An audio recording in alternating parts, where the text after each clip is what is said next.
Hey team, just wanted to give you a quick introduction to how I am expecting our team to build out of the back. That means that we just don't boot the ball far, but that we deliberately have some patterns of play that help get us from our half of the field up past the halfway line and then advance the ball forward from there. So starting on Tuesday, we're going to start just practicing these patterns. These patterns are by no means set. It's not exactly how we're going to play every time, but it gives us a framework to work from.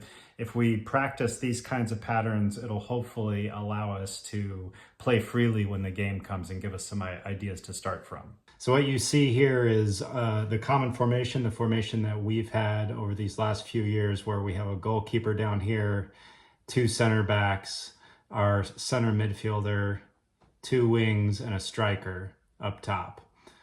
So we're going to keep this basic formation. The only thing we're going to change now that we're adding two more players are two attacking center midfielders. So our 9 can push a little bit higher, and these two attacking center midfielders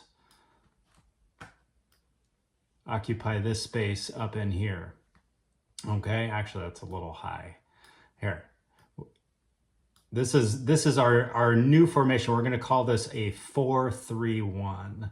And the 4 in the back, because these guys also have to help back on defense, these two wings. Okay, but for right now, for the purposes of this video, I'm just going to keep them nice and high and wide, because that's what we do when we have our attacking shape. Okay, so let's talk about some build-out patterns here. Okay, so I've added defenders here, and I've added them in a common formation we're going to see a lot, which is a 3-2-3, where they have 3 backs, 2 midfielders, and 3 attackers up front. So this is how we're going to normally shape up when we're gathering our attacking formation, and that starts with a goal kick here.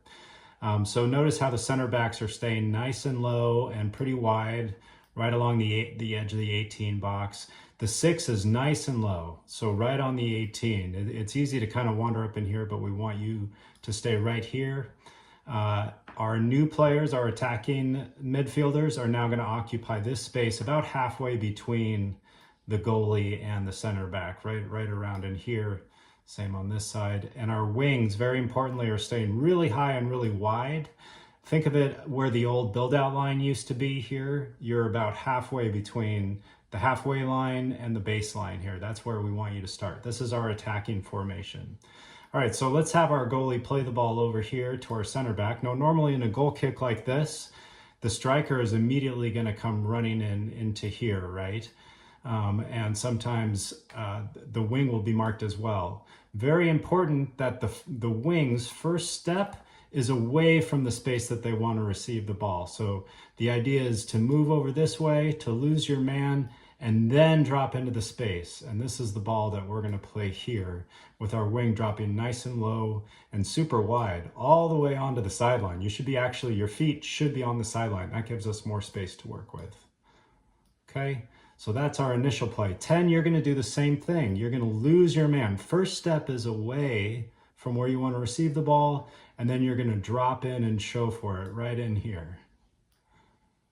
Okay, and then this is going to be a 1-2 ball with the wing and the attacking center midfielder, and that's what we're going to work on first. So that's pattern 1. This is pattern 1A now. So just like pattern 1, we're going to play the ball over here first. Everybody's going to cinch over a little bit. I forgot to mention that before. So when that ball is played to one side, everybody just kind of shifts over a little bit, and we'll practice that. Everybody's kind of cinching to this side. Now, 3 is going to lose his man, right? First step away, trying to get this guy to bite up here. That creates more space and more time for you once you get the ball to turn and find your next man. 10, same thing, lose your man. Show for it in here. Okay, and we're going to play this 1-2 ball here. These guys coming in. Oh, I'm free. Okay, so now let's say their defender panics because these guys just got beat and he comes in here. Okay, this guy's probably coming over this way. That's a trigger for our striker, our number 9, to run into this space and call for it, and we play the ball in front, and then we transition into the other side of the field. Now there is nothing wrong if their player here, their 11, is cheating a little bit, and the 3 can step into space here. There is nothing wrong with our goalie playing a ball out here straight to the wing if he's wide open like that. But most of the time that's not going to be available. Most of the time they should be covering this man better here. Okay, let's talk about the next pattern. So first play, we're going over here, same thing, everybody cinches over. We're all shifting together. It's fun, we'll practice that. All right, so everybody's here. 3 loses his man. The idea is to bring your man up here so that you can check into space. Okay, create some time for yourself. Okay, 10 did the same thing, lost his man. Now this play we're going to practice is a straight ball here. Now it's going to be very unlikely, attacking center midfielder, for you to be able to turn here. So we're going to try to get you to hold the ball up a little bit and find some space for the 3 off to the side.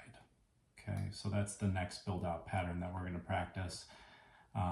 3 is going to carry it over and probably play a 1-2 ball with the 9, something along those lines. Now we're getting into transitions, so we'll talk about that more later. Okay, so this is build out pattern number 3 now. So our keeper has the ball here. We'll just stay on the same side as we've been playing so far just to keep things straight. Ball is played in here. Now let's say that this team does a really good job of covering so that we don't really have too many angles. Their 9 comes in, probably takes an angle like this so that our 6 is cut off. The 5 gets into trouble up in here. It is very important that the goalie is an available option here so that if the 5 gets into trouble, everybody would have cinched over by then. This guy's probably in here. That the ball is dropped back to the goalie, and then we switch the fields because that will give us a ton of space on the other side and allow us to really get an attack going, okay? So in that scenario, we would have the 2 taking the ball up the line. The 8 needs to show in for it. The 9 should be shifting over to show for it. And we can build up from there. But the point is, we need to be free if we get into trouble to be able to play it back to our keeper for a switch of field, because that can open up lots of opportunity. Okay, the last pattern we're going to practice here, pattern number 4. So ball is played over to our center back. Now let's say this 9 is really crashing hard and coming in, and everything is kind of covered here. 6, you need to be stepping here. Pattern 4 is a ball to our 6. So we're trying to find our central defensive midfielder who can carry it up the field here. There's usually going to be a lot of space available for him. Now, what he does next depends on who steps to him. If their 6 here steps in and the 8 can show for it, that's the ball to look for.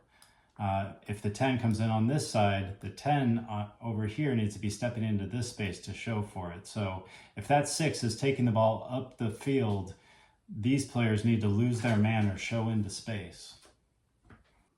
Okay, so just a recap here of the different patterns that we're going to be practicing in the upcoming weeks.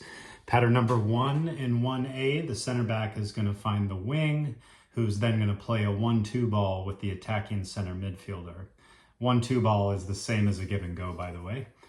Pattern number 2 in 2A, the center back will find a ball directly to the attacking center midfielder this time. So that's that new position that we've got. And then the attacking center midfielder is going to make sure to protect the ball and then try to get it out wide to the wing if possible. Now, I forgot to mention earlier that if the wing is covered or that ball's not on to play it out wide, you can also play it back to the 6 because you'll be facing that defensive center midfielder, and sometimes that's going to be the right ball. So we'll practice that as well. Pattern 3 is a switch of fields. We need a lot of talk for that. Pattern 4 is we find our defensive center midfielder and have them take their space up and probably find the attacking center midfielder in there. So, okay, well, thanks for paying attention, guys, and we're going to start working on this stuff Tuesday. Okay, thanks. See you soon.